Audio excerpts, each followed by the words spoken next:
લઈએ જે આવી રહ્યો છે પવનભાઈ પટેલનો પીએફસી અને કેસ્ટ્રોલ ઇન્ડિયાના સ્ટોક ઉપર એમણે અહીંયા આગળથી સવાલ પૂછ્યો છે। આ બંને સ્ટોકની અંદર એમની પોઝિશન છે, શોર્ટ ટર્મ માટે બાય કર્યા છે। ટાર્ગેટ શું ધ્યાને રાખવાના રહેશે, આ એમનો સવાલ બની રહ્યો છે।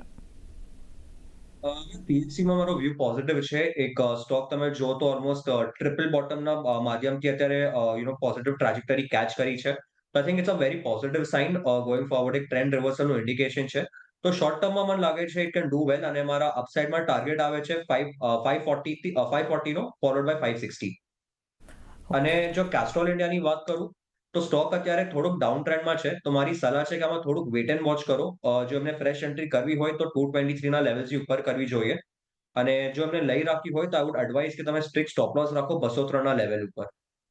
ઓકે, તો કેસ્ટ્રોલમાં એમના સ્ટોક છે અને તો પછી તમારે ખાસ કરીને જે જણાવેલો સ્ટોપ લોસ છે 203નો, એનું ધ્યાને રાખવાનું રહેશે।